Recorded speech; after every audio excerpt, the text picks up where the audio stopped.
Hello everyone, and welcome back to English Voices. I'm Alex, your host for today's incredibly insightful episode. And I'm Jamie. It's fantastic to be here with you all. We've got a topic that's truly a game changer for anyone learning English. Absolutely, Jamie. Today we're diving deep into something many of you have asked about: how to start thinking in English. It's a powerful concept, isn't it? Moving beyond just translating in your head and actually feeling the language. Exactly. Thinking directly in English isn't just a fancy idea. It's one of the most effective ways to truly boost your fluency. It really is. It can significantly enhance your speaking confidence, making conversations flow so much more naturally. But here's the real challenge, and something many learners grapple with. How do we actually train our minds to do this? Right. How do we switch off that inner translator that's constantly working from our native language? It's a common struggle. We're all used to that process, aren't we? Thinking in our first language, then mentally converting it before we speak. That habit, while seemingly helpful at first, can actually be a big bottleneck. It slows us down and often makes us hesitant. And that's what we're here to tackle today. We're going to share some fantastic tips and practical strategies. These will help you consciously begin the process of thinking directly in English, right from this episode. By the end of our chat, you'll have a much clearer roadmap. You'll know exactly how to start training your brain. The goal is to think in English more naturally, to the point where it becomes a seamless part of your communication. Think about native speakers for a moment. Their speech sounds effortless because they're not translating, they're thinking in English. Precisely. So in this episode, we're going to break down several key aspects. We'll explore why thinking in English can be so difficult initially, and then, crucially, how to overcome those hurdles. And of course, we'll provide concrete, practical steps you can start taking today to cultivate this skill yourself. We've got a lot of ground to cover, so whether you're just starting your English journey or you've been learning for years, stay tuned. These insights and techniques are genuinely beneficial for learners at all levels. Let's dive right in. Okay, let's kick things off by understanding why thinking in English often feels so challenging for many learners. It's a great starting point, Alex. From your perspective, why do you think it's so hard for people to make that switch?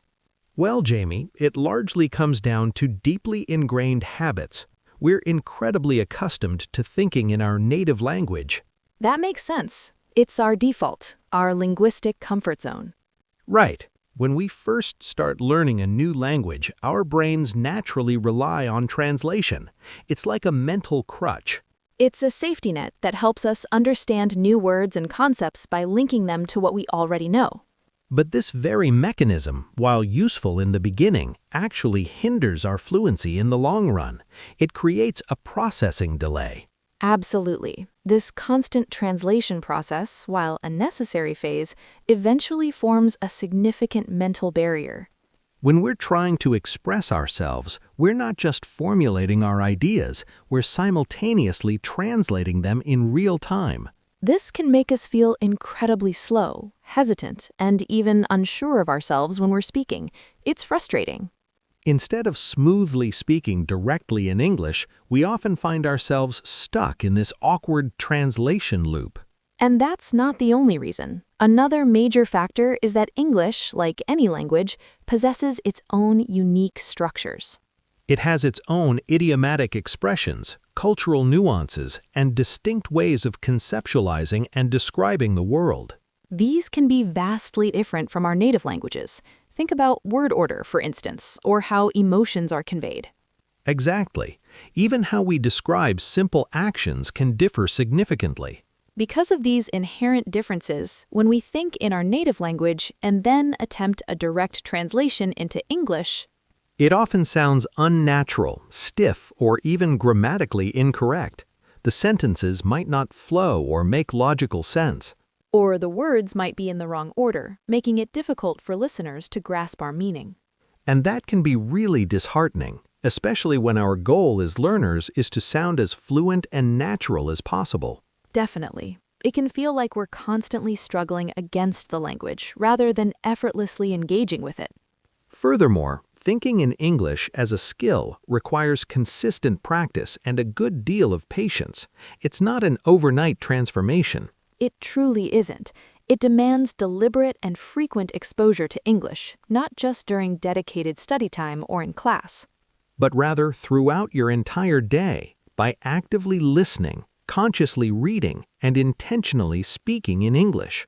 That's a phenomenal point, Alex. So, to recap, thinking in English is tough because we lean too heavily on our native language.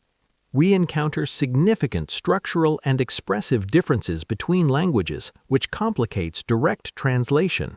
And often, we simply don't get enough real-life, immersive practice to make English feel like a second nature to our minds. But here's the good news. Don't worry. We are going to guide you through overcoming these challenges. You can start thinking in English more naturally, and we're going to show you how. All right, so we've covered why it's a bit tricky to think in English and why it's so beneficial. Now for the exciting part. It's time for a practical step-by-step guide that will empower you to genuinely start thinking in English. Jamie, are you ready to share some actionable steps with our listeners? Absolutely, Alex. The very first step is to begin with the basics, simple words and short sentences. You absolutely don't need to feel pressured to jump straight into complex philosophical concepts or abstract thoughts. Start small. Practice by simply labeling objects around you, out loud or in your head, using their English names. For example, when you glance at a chair, just say chair to yourself in English. See a book? Think book. That's spot on. It could be as straightforward as identifying items in your home or workspace. When you look at your phone, consciously think phone. This simple practice helps your brain forge direct connections. It associates objects with their English names without that extra cumbersome step of translating from your native language. It's a really quick and effective way to switch your mind into English mode throughout your daily routine. Exactly. The next crucial step is to consciously label your internal thoughts in English. Instead of letting your inner monologue run in your native language, try to articulate your thoughts in English. For instance, if you're pondering what to have for lunch, instead of thinking, "I'm hungry, I should have pasta," try this. Mentally reframe it to, I'm hungry, I should eat pasta. This keeps your brain actively engaged in English. It progressively makes English a more natural, integral part of your entire thought process. That's a brilliant tip, Alex. And this naturally brings us to our third step, which might sound a bit peculiar at first. But trust us, it's incredibly effective. Talk to yourself in English. I know, it might feel a bit strange or even awkward initially, but it is a profoundly powerful technique. You can openly practice speaking about your day, your upcoming plans, or even your current feelings. The beauty of this is you don't need anyone else around. You can simply have a conversation with yourself. Absolutely. Talking to yourself audibly helps to solidify and reinforce your thoughts in English, making them more concrete. For example, while you're driving or walking to work, try narrating your actions in English. I'm walking to the bus stop now, or I'm getting in the car. These simple narratives are invaluable. This practice helps you become comfortable speaking English without the constant worry about perfect grammar rules. Yes, exactly. And a fourth, increasingly powerful step is to consciously change your inner monologue to English. This one definitely takes a bit more time and consistent effort, but its impact is enormous. It's all about transforming that internal dialogue, that constant chatter in your head, into English. So, rather than thinking in your native language, deliberately try to shift your self-talk into English. For instance, instead of thinking, "I hope I don't mess this up," consciously switch to, "I can do this" in English. That's such a fantastic way to not only change your linguistic mindset, but also to actively boost your self-confidence. Our fifth step is to make it a habit to describe situations around you in English. Actively observe what's happening in your immediate environment and then try to articulate it in English. For example, if you're in a coffee shop, instead of just thinking, I need a coffee, expand it to, I'm at the coffee shop and I want to get a coffee. It smells wonderful in here. The more you consciously describe your surroundings and experiences in English, the more second nature it becomes. Exactly, Alex. By integrating these small yet profoundly impactful changes into how we think, We are effectively training our brains to smoothly transition from our native language to English. and remember, consistency and regular practice are absolutely key here.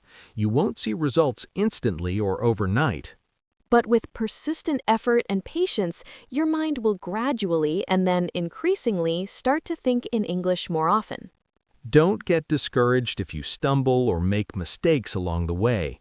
That's a natural and crucial part of learning. The ultimate goal is progress, not unattainable perfection.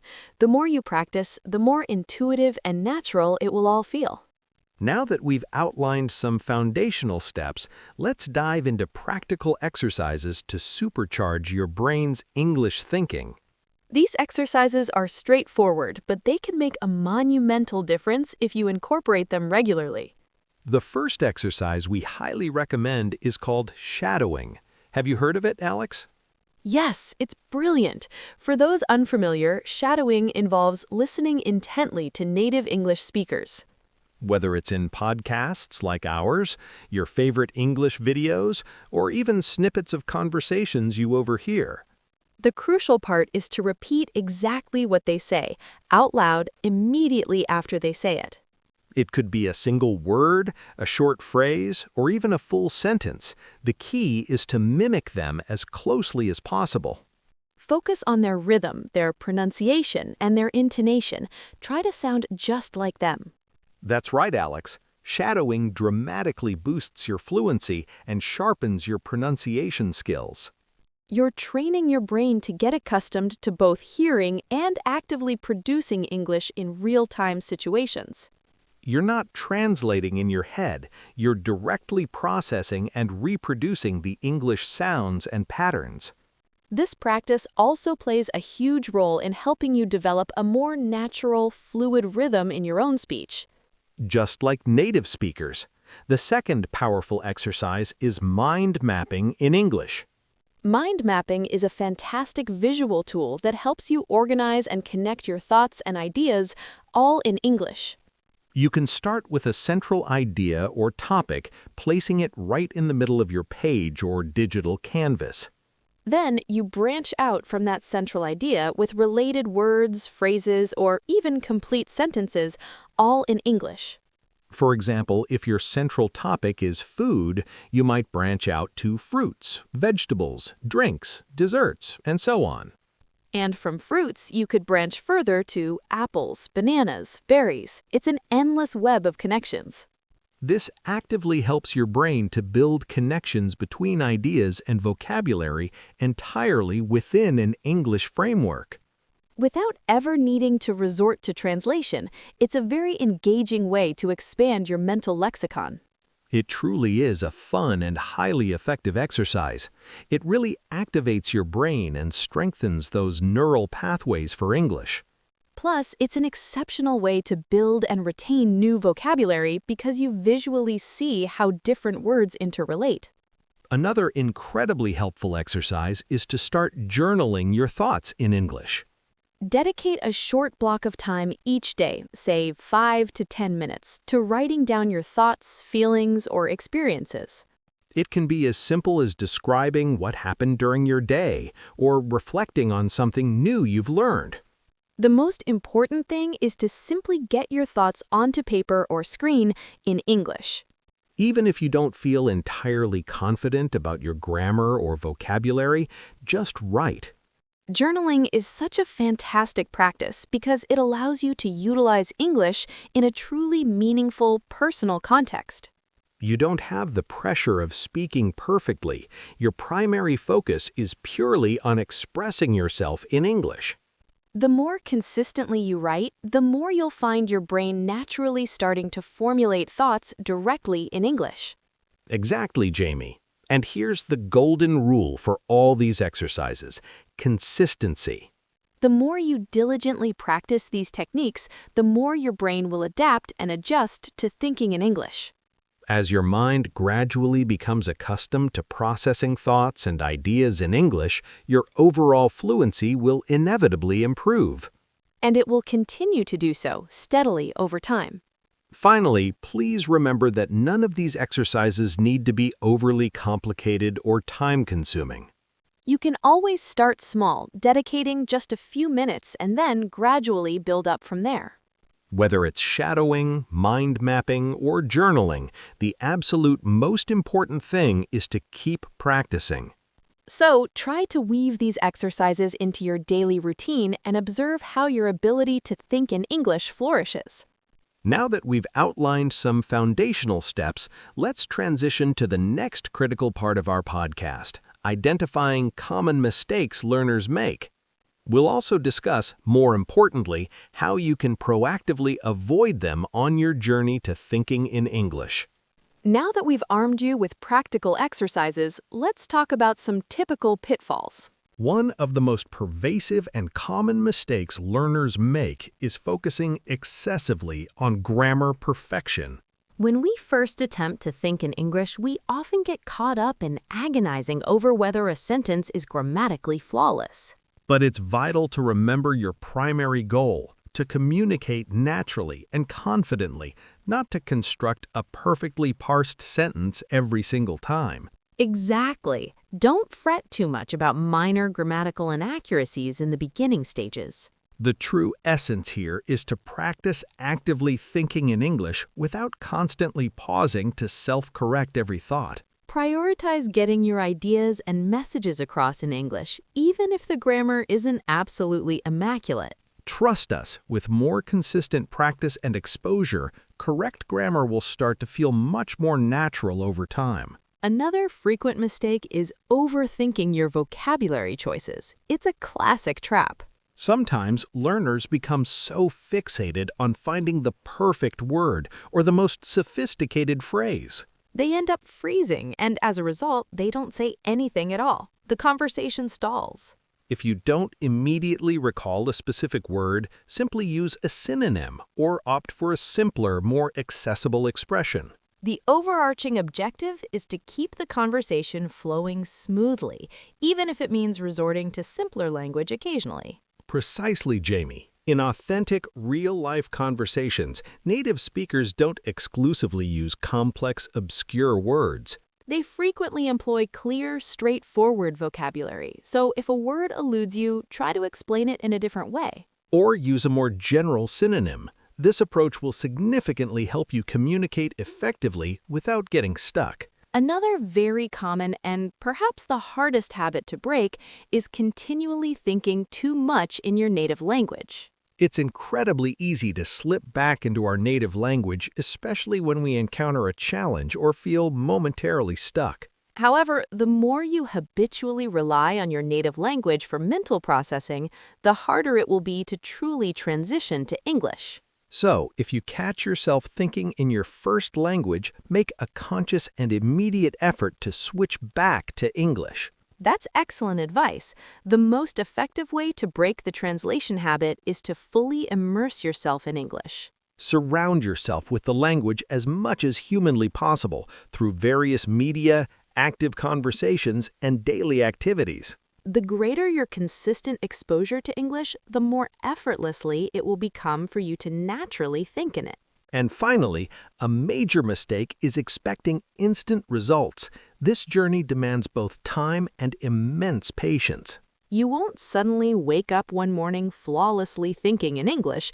It's a gradual, progressive process. It absolutely requires dedicated daily practice and unwavering commitment. So please don't get disheartened if it feels difficult at first. Exactly. Maintain consistency with your practice and always remember that making mistakes is a fundamental part of the learning process. Each error you make is not a setback, but a valuable opportunity to learn, adjust, and improve. Just keep practicing diligently, and you will undoubtedly witness significant progress over time.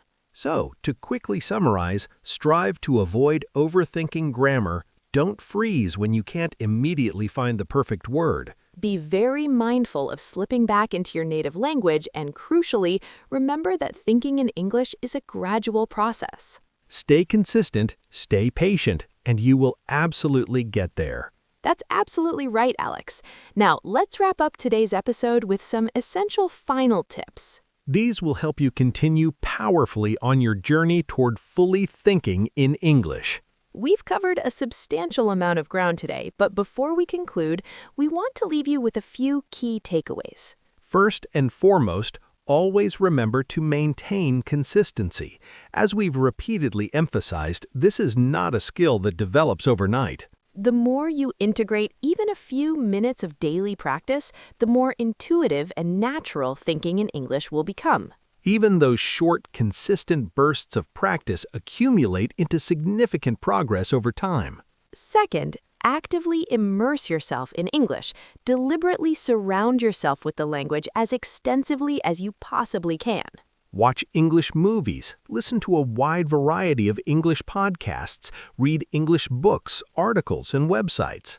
This constant, pervasive exposure will profoundly help your brain to naturally start processing and thinking in English. Third, be incredibly patient with yourself. There will inevitably be days when it feels much harder than others. But that's entirely normal and part of any significant learning process. Celebrate your small victories, no matter how minor. And crucially, just keep pushing forward. Every single time you engage in practice, you are moving closer to true fluency. And finally, do not, under any circumstances, be afraid to make mistakes. Seriously, embrace them. Every mistake you make is a golden opportunity to learn something new, refine your understanding, and improve your skills. The more you speak, listen, and actively think in English, the more valuable lessons you'll glean from those mistakes. And this continuous learning cycle will enable you to grow exponentially. Exactly. So we wholeheartedly challenge each of you to begin your journey of thinking in English today. Make a conscious effort to integrate the exercises and tips we've shared into your daily routine, starting right now. Remember, meaningful progress is built upon consistent, dedicated practice. You absolutely have the power to do this. Thank you so much for tuning in to this empowering episode of English Voices. We genuinely hope you found it helpful. If you did, please make sure to subscribe to our channel, give us a like, and share this episode with anyone who could benefit. Don't forget to leave us a comment below. Let us know how you're practicing thinking in English. We'd genuinely love to hear your experiences and tips. Keep practicing, stay wonderfully patient, and we will be back with you next time on English Voices.